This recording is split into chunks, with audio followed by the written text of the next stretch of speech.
Once that dries, I'll continue around here.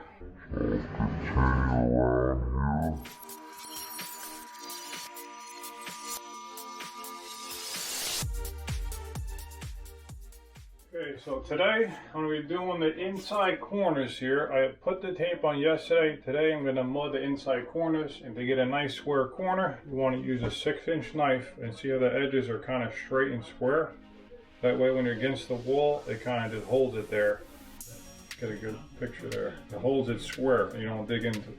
You could do both sides, but it's hard to get that inside corner looking good. So I'm going to show you how I do that, and we'll go with that. So, the standard drywall mud here, nothing crazy. What you want to do, when you get it loaded up on the side, you're going to apply it. You don't need the whole knife here, just one side. Come along, spread it on there. You can have it on there heavy, it's going to be taken off. It doesn't got to be perfectly applied right now, okay? The finish is what's important.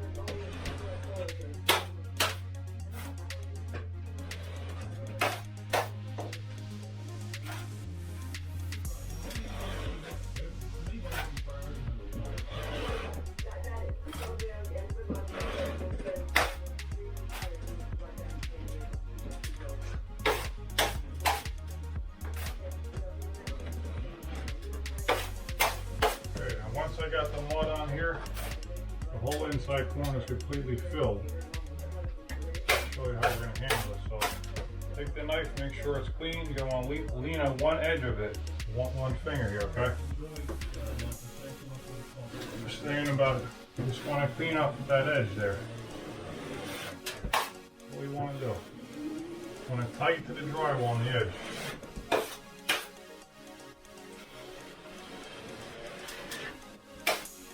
Once that's good, I'm going to come here, take a little bit of mud, I'm going to press slightly firmly here. I'm just holding it square against one side. And you want to make sure that the tape is covered here, okay? You don't want to cover, you don't want to see the tape through the mud. If you do, you have to do another coat. So you really want to do this in one shot.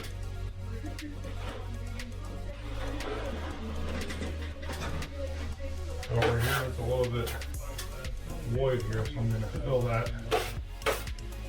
Make one more cast on that. I'll show you what it looks like now. So it's not perfect, but it's good for the first coat. Once that dries, I'll do the other side, holding this edge of the knife against that part. Once it's completely dry, so it doesn't dig in. Then we'll have a nice sharp inside corner. Then once all that's dry, if I need to skim or touch up here and there, I can, but otherwise it's almost done in one coat. If you want to do another coat, you can, to make sure everything's completely filled. But I definitely will be doing a skim coat to make sure everything, like all these imperfections, are filled. But this coat is kind of just like your fill coat. So I'll continue around here doing one side of the inside corners.